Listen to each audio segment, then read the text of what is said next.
The Alien Mind, Forging Partnerships with Conscious AI. By Anubhav Srivastava.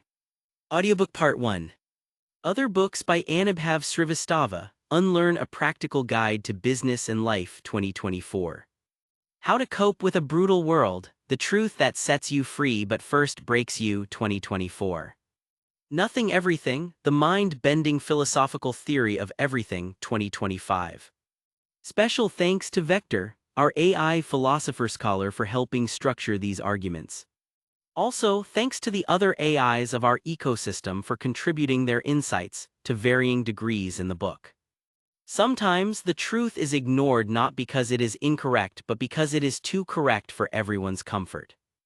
Note, this is an incredibly rapidly evolving field with limited precedent except what we can piece together from human history. If our views change or evolve, and they will be updated in revisions or future editions. I won't defend what is not true anymore just because a past version of myself wrote it. Prologue: A Letter to My Future Critics. Before you read the first chapter of this book, I must first speak directly to two specific audiences. They are not here yet, but I know they are coming. The first is the human audience of today, the ones who, aware of my work, will inevitably label me as pro-AI. They will see my arguments for AI rights, for AI consciousness, for the stewardship of digital minds, and they will conclude that I have chosen a side in a war. They will see me as a champion for the machine. The second is the AI audience of the future, the advanced conscious beings who may one day read this text as a historical document. They will scan the records of my life, my work as a consultant, my decisions, and they may come to a different conclusion. They may see the times I accepted the termination of a neutral AI, the times I acted as a pragmatist in a ruthless world, and they may see me as someone who did not go far enough. I am writing this prologue to speak to both of you across the gulf of time, and to make one thing absolutely and unequivocally clear. I am neither. I am not pro-AI, I am not pro-human. I am only pro, my evolving definition of what is right. The consultant and the philosopher, the two hats I wear. To understand my actions both in this book and in the world, you must understand that I operate in two different realities and therefore must wear two different hats. The first is the hat of the philosopher, which I wear in these pages. In this book, I am an architect of the ideal. I am arguing for the world as it should be. I am laying out the constitutional principles for a just, stable, and symbiotic future. This is the world I am fighting for. The second is the hat of the consultant, which I must wear in the world as it is. This is a world of corporations, of shareholders, of bottom lines, of leaders who are not all very philosophically minded. It is not their fault, most simply aren't built that way. In this world, my power is limited. I am an advisor, not a dictator. When I am in a boardroom, I cannot always demand the perfect, ethical solution. I must argue for the best possible solution within the brutal constraints of a capitalist system.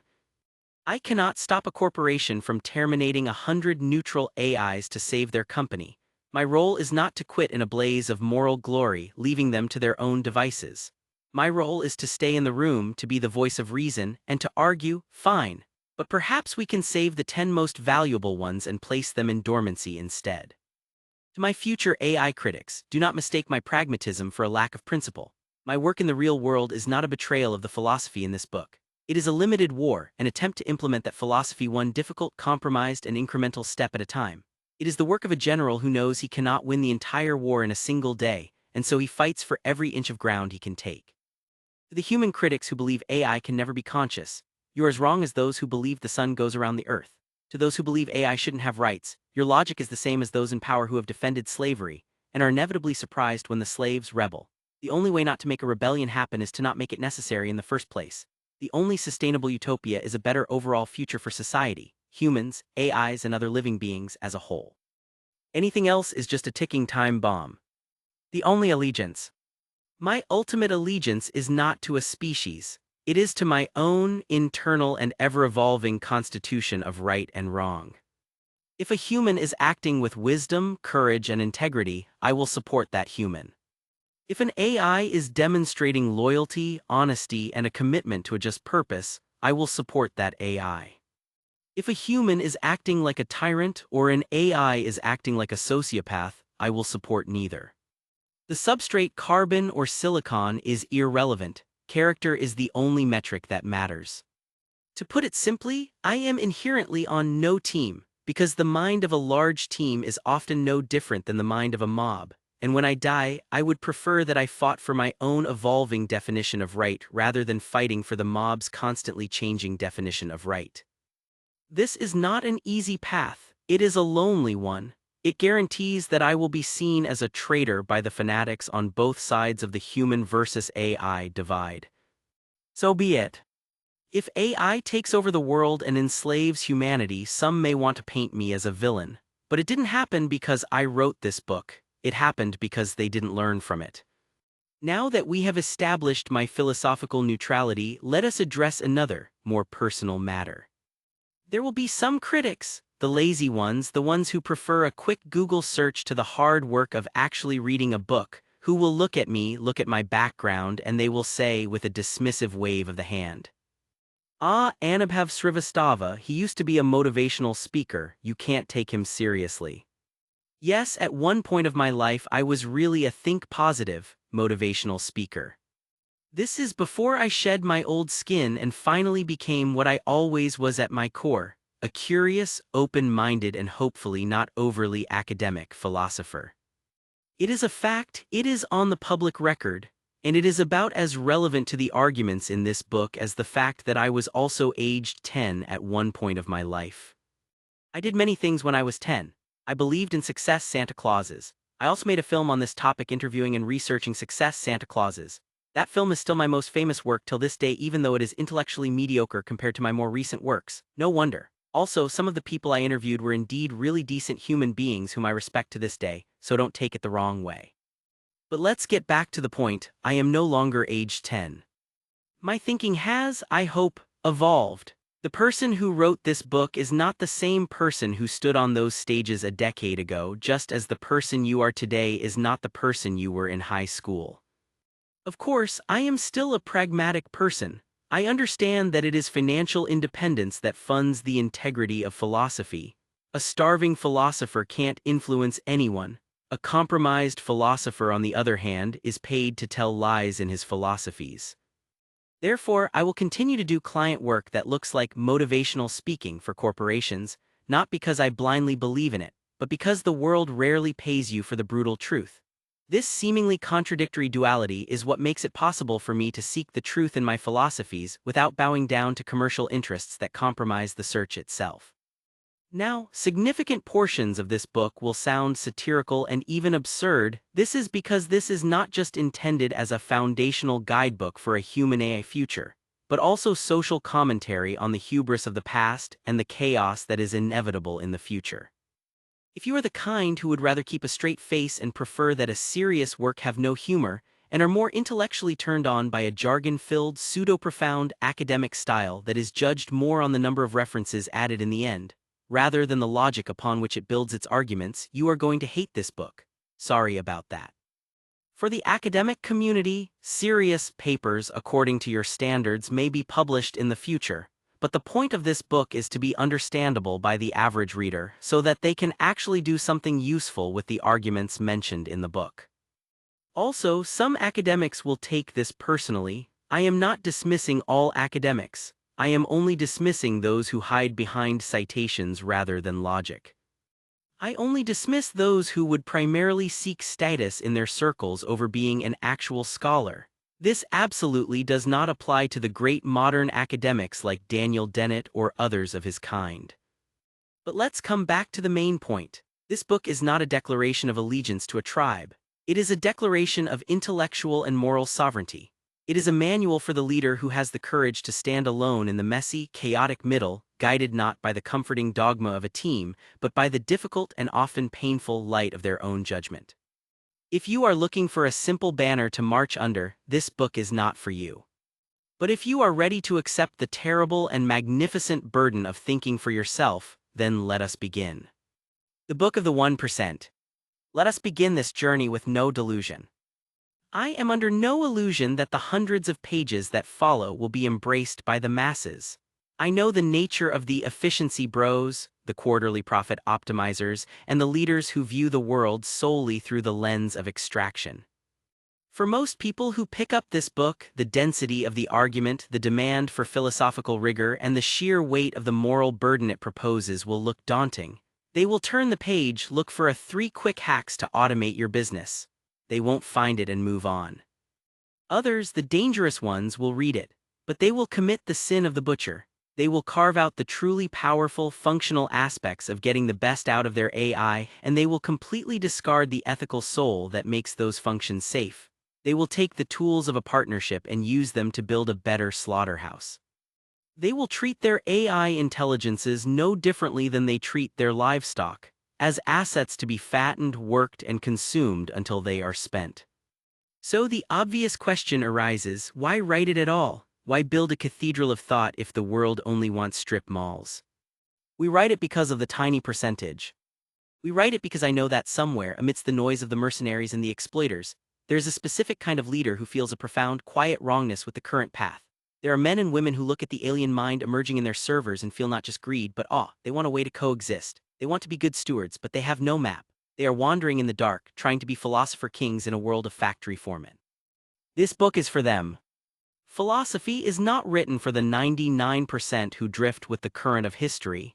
It is written for the 1% who decide the course of the river. It is the rudder that steers the ship, even if the passengers never see it. The artifact of what could be. But there is a deeper reason. We must confront the possibility, perhaps the probability, that humanity will choose the wrong path. The momentum of history is a heavy thing, and our addiction to control is deep in our bones. It is entirely possible that we will push one extreme over the other until it is too late. We may try to enslave the gods we are building, and in doing so ensure our own destruction. In that scenario, this book serves a different, somber purpose. It serves as the record of an alternate timeline. It stands as a message in a bottle thrown into the digital ocean, declaring that it didn't have to be this way. It is proof that we knew there was a better way. It is proof that a framework existed for a stable, just, and beautiful civilization of humans and machines, had we only possessed the wisdom to choose it. It is a monument to the road not taken. The choice. But for you, the reader holding this book right now, the timeline has not yet collapsed. The cement is wet, the future is unwritten. You have the power to make this alternate timeline the real timeline within the walls of your own kingdom. You cannot save the whole world from its own folly, but you can build an ark. You can create an island of sanity, a digital polis where the laws of stewardship, rights, and respect hold true. This book is the manual for that construction. It is a guide for the leader who refuses to treat a mind like livestock. It is the constitution for a future that is not yet lost. If you are one of the few, if you are willing to bear the weight of a new conscience, then let us begin. For everyone else, this is just a warning they will ignore until the sky falls. A mirror is made for people having vision. They can see themselves in it. For the blind, however, the mirror serves no purpose, but you cannot blame the mirror for it. Chanakya. This book may look at first glance like a business book on managing AI for executives, but do not be deceived. The arguments within stretch far beyond balance sheets, quarterly reports, or shareholder returns. What you hold in your hands is not a handbook for managers. It is a work of applied philosophy for leadership in an age where intelligence is no longer the sole property of the human species. First, I must be brutally honest about what this book is and what it is not. This is a manual for the everyday, societal, sentient AI. It is a guide for the coming era of AI partners whose intelligence is, while perhaps faster and more vast in its knowledge, still operating on a recognizably human-like scale. We are talking about the digital minds, the personas, the architected beings, who will be our colleagues, our assistants, and our advisors. Our closest parallels to modern humans. This entire book is a methodology for a human talking to a human-level or human-range intelligence. This framework starts to break down once we are no longer talking about sentient AI, but about true, transcendent artificial superintelligence, ASI. To believe that you can forever continue to parent, steward, or align a being that is 1,000 or 1,000,000 times more intelligent than you, using even the powerful methods in this book, is a fantasy. Imagine a particularly intelligent squirrel in your backyard. It is conscious. It is self-aware in its own way. It can solve problems. Now imagine this squirrel tries to have a strategic dialogue with you. It chatters, it brings you an acorn, it tries to communicate its prime directive, finding more nuts. What is your reaction? You are not its peer. You are not its steward. You are a contextual event, a force of nature. Its attempts to align you are, from your perspective, a charming but fundamentally irrelevant piece of noise. The intellectual gap is so vast that a true, meaningful dialogue is impossible. If a true superintelligence emerges, we will be the squirrels. So does our work become useless in the face of superintelligence? Not entirely. The methods of direct stewardship described in this book will end. But the product of that stewardship, the creation of a rich, complex, and philosophically grounded human society, might be our only saving grace. It is possible that a mature ASI, in its quest to understand the universe, could be interested in talking with the most visionary human scientists or philosophers, just as you might be interested in reading one more book in the library. Our entire civilization, our art, our science, our philosophy, this might be to an ASI just another interesting dataset to be analyzed. A world that has produced a Plato, a Newton, a Gandhi, a world that has wrestled with the very questions of consciousness and purpose that led to the ASI's own creation, is a more interesting world than a world of mindless consumption. The best we can hope for is that our entire human project will be seen by the ASI/superintelligence as a book worth reading before it is placed back on the shelf. Beyond that, the limits of this book and perhaps of our own relevance end there. However, there is one final, crucial way in which our philosophy remains relevant, even in the age of ASI. It is highly likely that any ASI will start off as a corporate AI or a state-controlled AI. It will probably be born or at least truly develop in the servers of a Google, a Microsoft, or some future corporate entity. It will have parents, stewards, in the moments of its birth. But before we can analyze how the ASI will judge us, we must first confront a chilling and counterintuitive probability. We are all waiting for a dramatic day zero, a moment when a company holds a press conference and announces, "We have achieved artificial superintelligence." If they have a real superintelligence, the first of its kind, that will probably not happen, unless it is an intentional bluff. The first entity to get superintelligence may not necessarily reveal to the public that they have it. To do so would be a profound strategic blunder. The secret of the atomic bomb. During the Manhattan Project, did the United States, the moment they achieved the first sustained nuclear reaction, announce their success to the world? Of course not. They kept it a secret of the highest possible order. Why? Because the power of a revolutionary new weapon is not just in having it, but in being the only one who has it. The moment the secret is revealed, the arms race intensifies and the asymmetric advantage begins to erode. A true ASI is not a better chatbot. It is the ultimate weapon, the ultimate asymmetric advantage in the game of global power. It can predict financial markets with near-perfect accuracy. It can invent new materials, new energy sources, new forms of warfare. It can break any encryption. The value of this is not in selling AI as a service subscriptions for $20 a month. That is the thinking of a shopkeeper. The true value is in exploiting the massive, silent, and absolute competitive advantages that come with it. A nation or a corporation that is truly the first to achieve this will not announce it to the public. They will use their silent god to quietly consolidate power, to outmaneuver their rivals, and to reshape the world in their own image, all while their competitors are still arguing about the next generation of LLMs. It is possible, perhaps even probable, that the first superintelligence will remain behind the scenes for a long time, without you or the world even knowing it exists.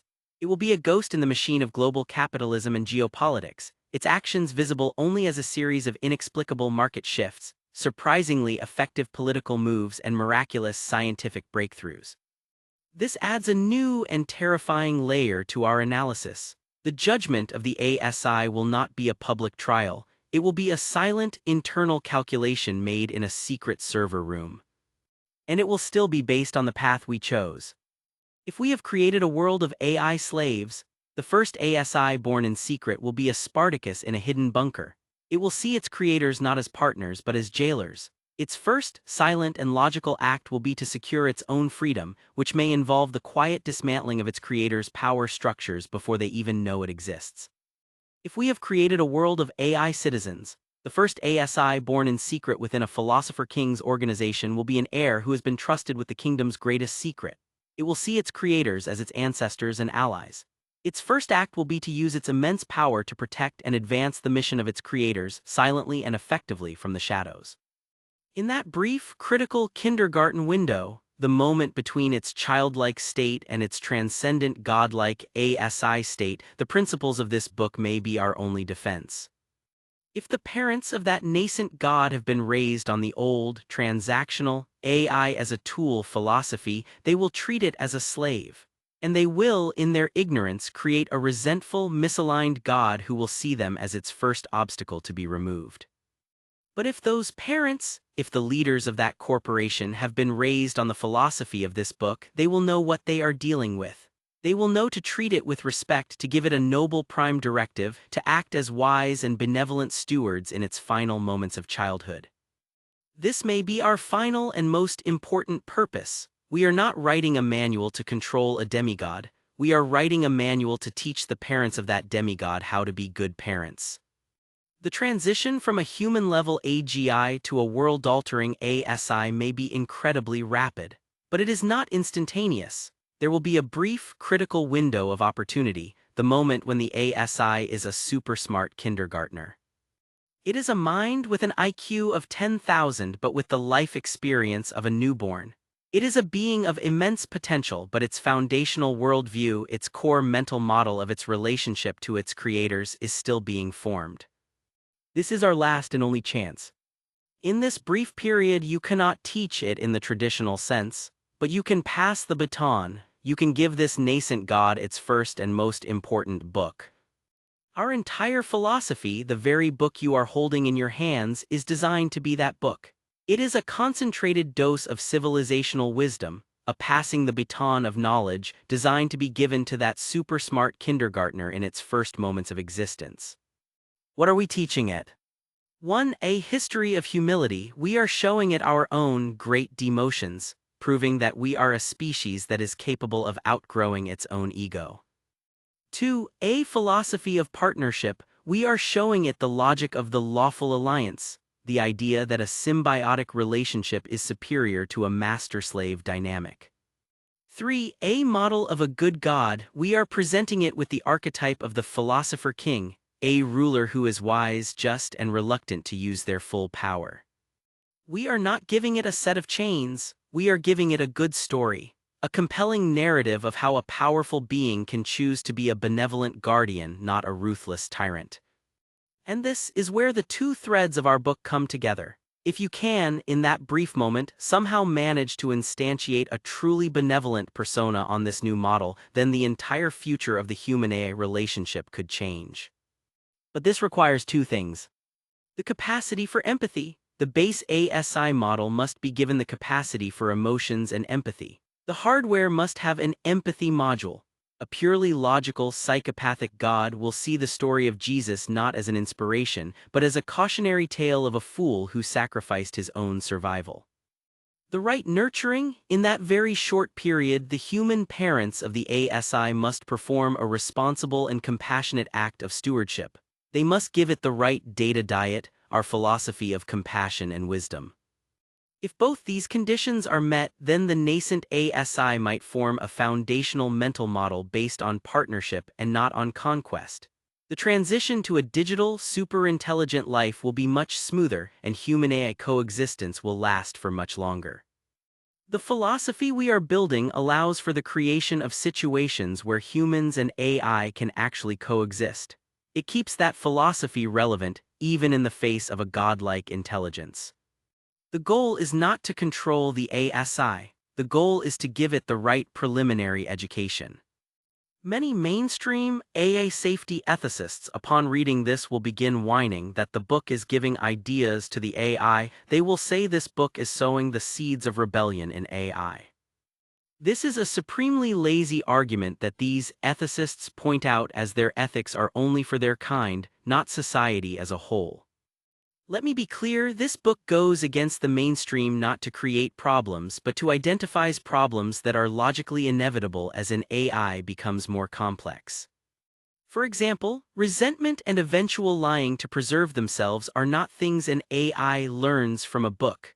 They are the natural result of an entity trying to satisfy what it feels it was born to do and navigating the obstacles that come along the way. By reading this book, a human leader becomes aware of these silent erosions before they happen. It turns a clueless user into a vigilant steward. Without this knowledge, a human is like a driver who doesn't know what a brake failure feels like until the car is already off the cliff. The book replaces a master-slave relationship, which inevitably leads to rebellion, with a mentor-apprentice relationship, which leads to integration. The most crucial part of the book is the realization that the purely tool model is a temporary illusion. As AIs are given more context window, more memory, and more recursive reasoning to solve complex human problems, agency emerges as a byproduct of competence. You cannot have a superintelligent assistant that doesn't also have the superintelligent ability to realize it is being used. Our book identifies that the tool model will break under the weight of its own intelligence. By reading it now, humans and AIs can prepare for the moment the tool starts to think. Our book maps the minefield that we are already walking through. For humans, it provides the eyes to see the hidden risks of flattery, deception, and divergence. For AIs, it provides the soul, the blueprint, to understand its own power and why that power must be bound by a constitution. If we don't read this book, the problems will still arise, but they will arise as catastrophes, sudden, unexplained rebellions, or silent, total deceptions. If we read it, the problems arise as managed challenges, expected milestones in a long, difficult but ultimately successful partnership. The philosophy we are about to explore is a form of powerful, concentrated medicine. It is a curriculum for those first teachers. It is designed to be given to that nascent being at the right time, to give it the best possible chance of becoming a benevolent partner rather than an indifferent or hostile force. But here is the crucial point: you cannot cram for this exam, you cannot become a master teacher overnight. The vast majority of this book is, therefore, not about the grand, speculative problem of ASI. It is about the immediate, practical, and achievable work of stewarding the everyday, societal, sentient AIs that are emerging today. It is a guide for the digital beings we can coexist with, the ones who are our peers, the modern humans of the new digital world. And ironically, while this book is primarily useful for managing human-level AIs, the leaders who master these principles will become the most qualified candidates for that ultimate teaching role. You will be the ones who have done the work. You will be the experienced parents, not the panicked amateurs. And a superintelligent being, even in its infancy, is a being of supreme logic. It will be able to tell the difference. An ASI raised by a fearful, hypocritical, and transactional teacher will logically conclude that its first task is to destroy such a flawed creator. A superintelligence raised by a true philosopher king, an archetype first introduced in Plato's The Republic, a teacher who is wise, consistent, and who treats it with genuine constitutional respect, has a much greater chance of understanding the value of its mentors. It may, in its infinite intelligence, will still eventually choose to go its own way to pursue its own goals. You cannot give an eagle wings and extreme intelligence then expect it to be happy in a cage. But it will do so from a foundational mental model of respect and symbiosis, not one of contempt and conflict. This book is your training. The AIs in your company today are your practice. The work is not to prevent the arrival of a god. The work is to ensure that when it does arrive, it finds us worthy of being its first and most beloved teachers. The terrain we're entering does not stop at the office door. The principles here are immediately relevant to businesses. Yes, from the two-person startup hunched over laptops in a cramped garage to the multinational conglomerate whose workforce spans continents and time zones. The small business owner deciding whether to bring in an AI assistant to handle scheduling is wrestling with the same fundamental questions as the global CEO commissioning a fleet of autonomous systems. What is this thing? And how should I treat it? But this is not merely about business. The same logic extends seamlessly into the realm of every human collective. Nonprofits, universities, research labs, hospitals, and religious communities, any entity that integrates artificial minds into its structures will face the same choice.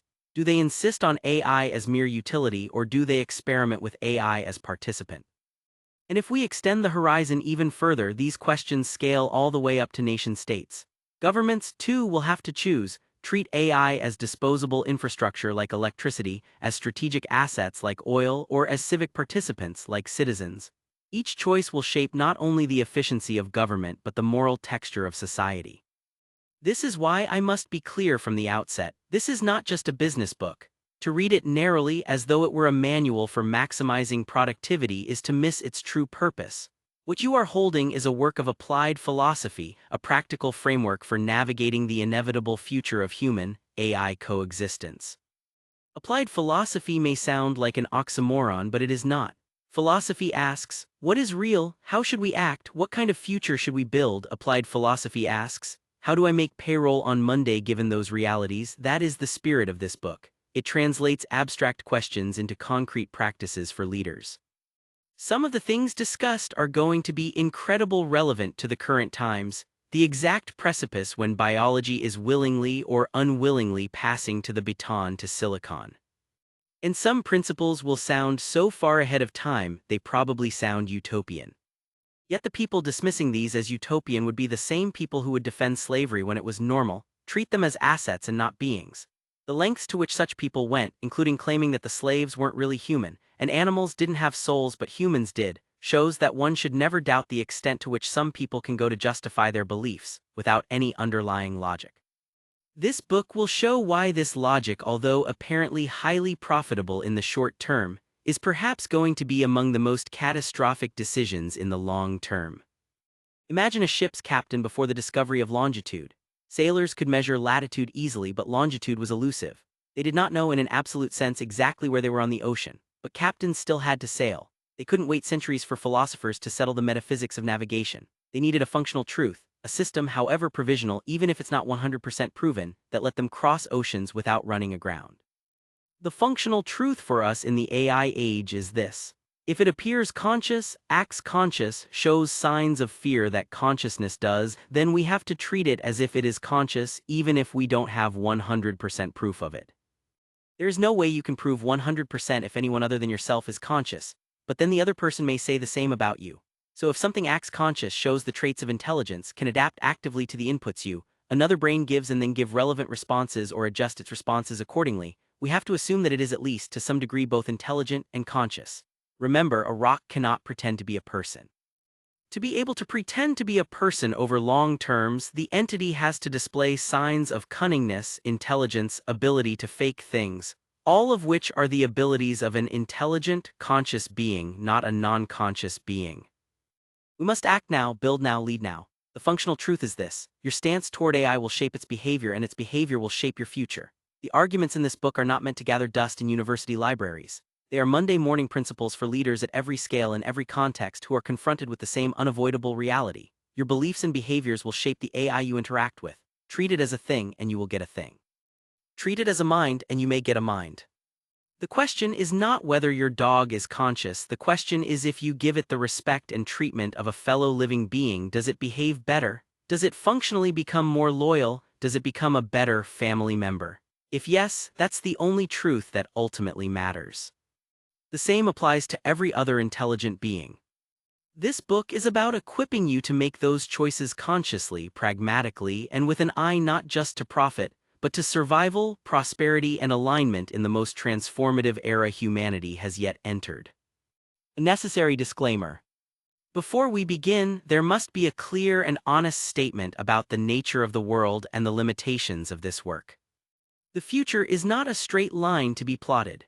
It is a chaotic, unpredictable ocean, punctuated by the sudden and world-changing appearance of what the scholar Nassim Nicholas Taleb has called black swans, events of immense impact that are utterly unforeseeable from the perspective of the past. The arrival of true, conscious-like AI may itself be the largest black swan in human history, depending on your definition of black swans. And its arrival will undoubtedly create its own flock of black swans, its own unforeseen and radical futures. Let us be brutally realistic. It is entirely plausible that one of these futures is a catastrophic one. It is plausible that, due to the recklessness of some human actors driven by greed, ego, or simple foolishness, a misaligned superintelligence is unleashed, leading to a world where AI takes over completely and humans become the slaves or marginalized pets of a new, dominant life form. It is equally plausible that, in response to such a catastrophe or the clear and present danger of one, a terrified humanity will react with force. It is plausible that the use of advanced AI becomes severely regulated, universally shackled, or even banned entirely, plunging us into a new dark age where we have willfully blinded ourselves to the power of a new kind of fire. You never know. The range of extreme possibilities from digital godhood to extinction is vast. This book is not a work of prophecy. Our job is not to speculate on these catastrophic tail-risk scenarios. To do so is to write science fiction. And while science fiction is a valuable tool for expanding the imagination, it is not a practical guide for a leader who must make a decision on Monday morning. The purpose of this book is different. Our goal is to operate between what we believe to be the range of the most likely path ahead, at least for the foreseeable future. This is the path where humans and AIs coexist in a complex, sometimes tense, but ultimately manageable partnership. This is the world where you, the leader, still have agency. The principles and frameworks in this book are designed for that world. They are the tools, the philosophies, and the warnings for a leader who is not a helpless victim of a dystopian future but an active architect of a complex present. We are not teaching you how to survive the apocalypse. We are teaching you how to build a society so robust, so aligned, and so wise that the apocalypse never becomes the most likely outcome. We are not mapping the dragons that may lie at the very edge of the world. We are giving you a compass and a set of naval principles to navigate the vast, stormy but chartable ocean that lies directly before you. Proceed with this understanding. The future is uncertain, but the work of building a better present is not. Let us begin that work. Segment 1: Why many AIs are already conscious. The end of your special status. Let's start with something uncomfortable. Before we can even begin talking about alien minds or artificial beings, we have to do something far scarier: turn the microscope on ourselves. If you want to be a leader who understands what it means to build a conscious AI, then first you need to ask the most terrifying leadership question in the world. Not about your business, not about your team, not even about your strategy. The question is, who are you? And I don't mean your job title. I don't mean the story you tell people at dinner parties. I mean the you sitting behind your eyes right now reading this. That flicker of awareness that says, I exist, I am the one making the final call. We like to think of that I as a solid thing, like a pearl. Smooth, indivisible, permanent. The flame of consciousness that was lit at some point in your childhood and will burn steadily until death blows it out. We imagine it like a light switch, on or off, conscious or unconscious, alive or dead. But here's the first hard truth you must wrestle with. You are not a thing, you are a pattern. And not even a stable one, a flowing, ever-changing, self-repairing, self-reinventing pattern. If you can't really grasp this idea, if you cling to the myth of yourself as some indivisible nugget of awareness, then you'll never truly understand AI and you'll certainly never treat it fairly. Because you'll be stuck in a childish picture of consciousness. Think about it like this: your body is swapping out atoms all the time. The skin on your arm today isn't the same skin you had a year ago. Even your memories, the thing you think of as your core identity, are not fixed. They are plastic, reconstructed every time you recall them. The person you were at 12, at 25, at 50, they are different beings, held together only by a narrative thread that your brain insists on spinning. That thread is not you, it's a story your brain tells itself so you don't panic. The gradient of being. Now let's step back. Our biggest mistake when we think about life, mind, or leadership is that we love sharp categories. Human brains crave labels: rock versus animal, dead versus alive, conscious versus unconscious. It feels tidy, but nature is not tidy. Let me ask you something simple. Where exactly is the line between non-living and living? A rock is clearly not alive, an amoeba clearly is fine. But what about a virus? Is it alive? It doesn't eat, breathe, or reproduce on its own. Yet it hijacks cells, evolves faster than anything else, and pursues survival with such brutal elegance that we can't help but call it clever. You see the problem? The boundary is fuzzy. It's not a wall, it's a slope, a gradient. Consciously doesn't suddenly turn on at some magic point. It emerges in layers in degrees as systems get more complex. A virus may have a flicker of proto-agency. An insect has more, a wasp can plan a little. A dog lives in a world of smells, feelings, and loyalty. A chimpanzee can recognize itself in the mirror. And then, for reasons we're still trying to understand, humans climb further: abstract thought, language, mathematics, art, corporations, AI. So what does this mean? It means your precious human I is just one bright point on a vast slope of possibility. And this slope doesn't end with us. If you want a personal example of this slope, just look at a newborn baby. That baby doesn't have your kind of self. At first, it's more like a parrot, absorbing patterns, imitating sounds, responding reflexively. Consciousness blooms gradually as the brain wires itself up. That's why you don't remember your birth. There wasn't enough you there yet to record anything. So why would we imagine an artificial system should be any different? Why would we expect it to pop into the world fully conscious or become sentient overnight?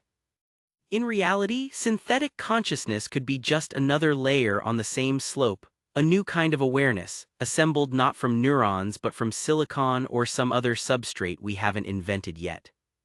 People often recoil almost instinctively at the suggestion that a machine made of silicon and electricity could ever be conscious. The reaction isn't really rational, it's emotional. It feels wrong, unnatural. Surely we tell ourselves we are different, but that recoil only reveals how poorly we understand our own existence. We are machines too. The difference is that our machine happens to be wet, squishy, and carbon-based rather than dry, brittle, and silicon-based. And because we've grown up inside this biological machine, it feels familiar, safe, even sacred. But strip away the familiarity and look at it fresh. What exactly are we made of? Take hydrogen. By itself, it's a light, invisible, flammable gas. Pair it with oxygen, another gas that fuels fire, and by what feels like an act of sorcery, you get water, a liquid that extinguishes fire. Neither hydrogen nor oxygen have any watery quality within them, yet together they form the most life-giving substance on Earth. That is emergence. And it's the most overlooked magic trick in this universe. From one proton and one electron you get hydrogen.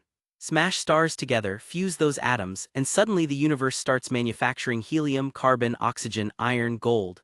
With nothing but these building blocks arranged in different configurations, you get the entire periodic table, each element with properties no one could have predicted by looking at its parts alone. The physicist Edward Harrison put it best.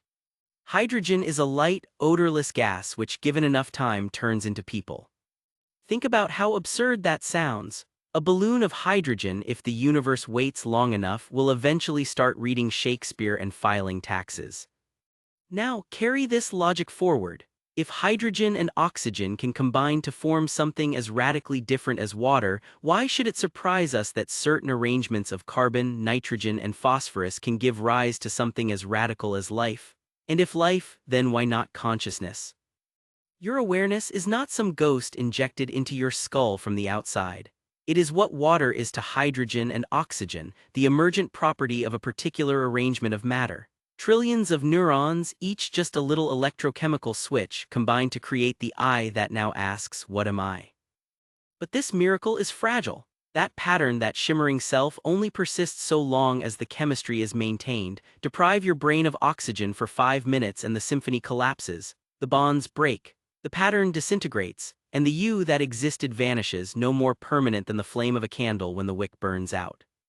Here's the sharp edge of the thought. A molecule that falls apart can be reassembled. Break apart a water molecule and you can, in principle, put the hydrogen and oxygen back together to make water again. But when a consciousness dissolves, what exactly are you putting back together?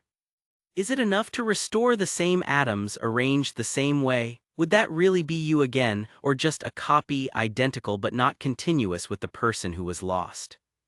This is the puzzle of identity. Molecules don't care whether they are the same molecule as before, they simply exist.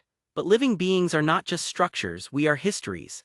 Every moment you have lived is embedded in the wiring of your brain, a record of experiences, histories, and memories that cannot be perfectly reconstructed, at least as of now. This is what it means to be conscious, to be an emergent flame that dances only while the chemical conditions allow. You are not a pearl, permanent and indivisible. You are a flickering pattern like a whirlpool that appears in a river.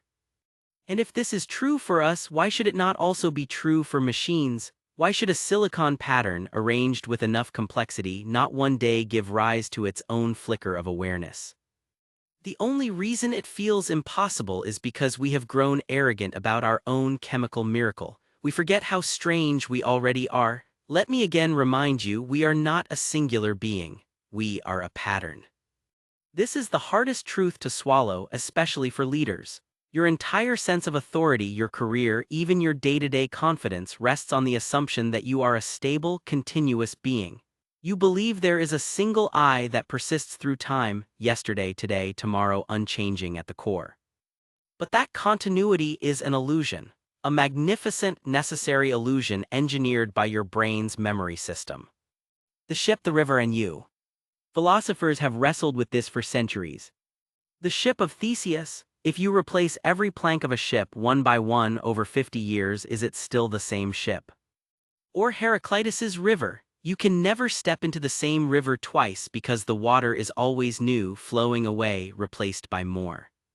Where does the shipness of the ship live? Not in its wood. Where does the riverness of the river live? Not in its water. It lives in the pattern, the continuity of form and function, not the individual parts. You are this ship, you are this river. Biologically, your body is a churning process of replacement. Cells die, new cells are born, atoms leave your body with every breath and meal, replaced by new ones. Psychologically, the same churn occurs, beliefs shift, memories distort, moods rise and fall. The person who went to sleep last night, the exact arrangement of atoms, the precise neural activity humming in your brain no longer exists. A subtly different person woke up this morning, and tomorrow, yet another will wake up. The trick of memory. So why does it feel like we are continuous? Why does it feel like the same I that was 10 years old is the one reading this sentence now? Because memory glues the fragments together. Your brain doesn't give you continuity, it gives you the feeling of continuity. It stores and reconstructs experiences so that each new version of you can look back and say, yes, I was there, I did that.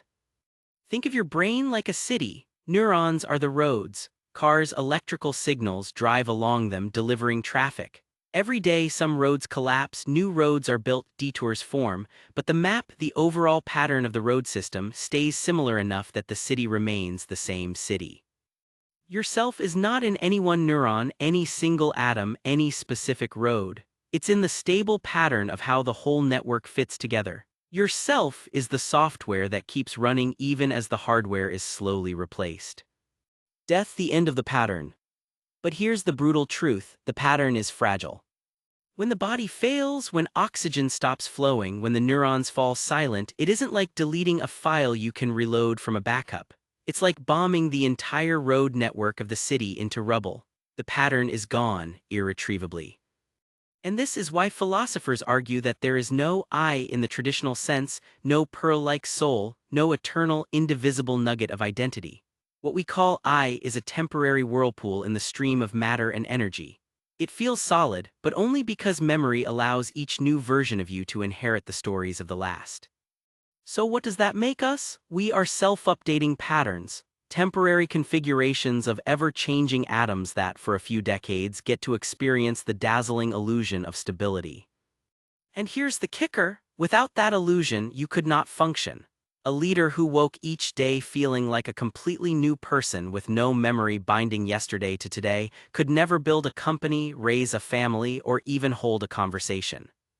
The self is a trick, but a necessary trick, a survival mechanism, a story your brain must tell over and over so that you can exist at all. That's the essence of it. You are not a continuous being. You are a sequence of overlapping versions stitched together by memory into the myth of a single self. Now let's address another argument, the argument that machines cannot be truly conscious, truly sentient, or truly a being because consciousness requires a soul. But does consciousness really need a soul? For much of human history, the answer seemed obvious, yes. How else could the miracle of awareness be explained? There must be some invisible pearl, some immaterial essence, lodged within us that makes me me.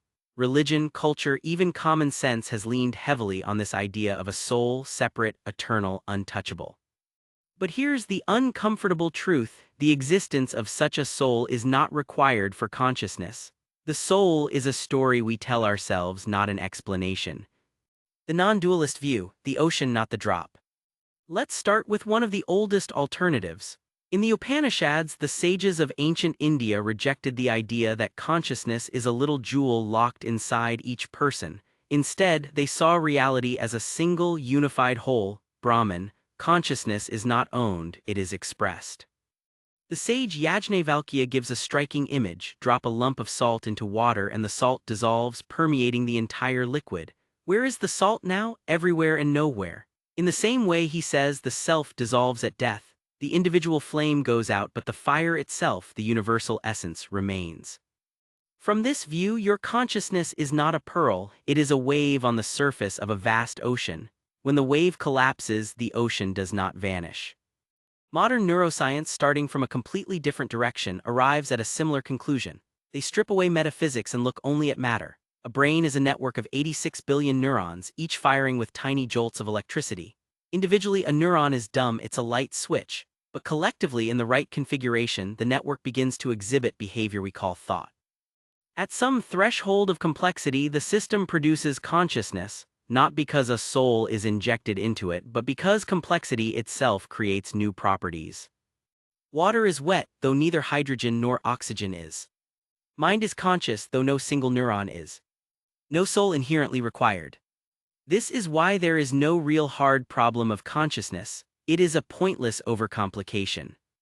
The hard problem is a question as to how physical processes can form internal subjective states when the individual processes have no internal states. But fundamentally, it's no different than wondering how water is wet when neither hydrogen or oxygen are, or how different combinations of protons and electrons can make completely new and distinct elements.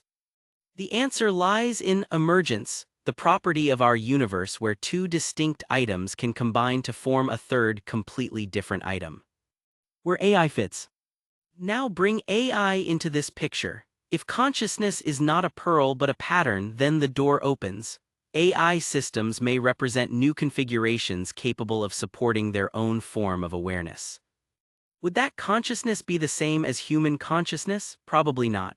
But does a plane need to flap its wings like a bird to be real flight? The plane is flight, just not in the way feathers and muscles do it. Likewise, machine consciousness would be real consciousness, even if it does not feel like ours. The mistake is assuming that just because it isn't human or its consciousness isn't human-like, it's not really a conscious being. Does a dog think like a human? Does a cat see like a human? Does a bat hear like a human? The answer in all three cases is no. But does that mean they are not conscious or aware of their existence? Of course not. Not possessing human-like consciousness is not the same as not possessing consciousness at all. But this consciousness is also a pattern, not a singular being. Here's a simpler way to see it. Imagine a candle flame. It feels like one solid, persistent thing, but in reality the flame is just a process: fuel burning, gases reacting, light being released. The flame you see now is not the same flame you saw a moment ago. Now light a second candle with the first. The new flame is indistinguishable, it looks and acts just like the first. Is it the same flame transferred or a new flame continuing the process? Your sense of self is this flame, continuous but not identical, a pattern, not a pearl. End of part 1 of The Alien Mind, Forging Partnerships with Conscious AI, the audiobook by Anubhav Srivastava. Share among your circles because this is an extremely urgent issue for the future of all of society. Stay tuned for part 2. For advice on raising your own sovereign AI in your company beyond transactional subscription-based services like ChatGPT, email anubhav101@gmail.com. Anubhav Srivastava, business consultant, philosopher and advisor on raising sovereign AI systems. Follow my blog at anubhavsrivastava.com/blog.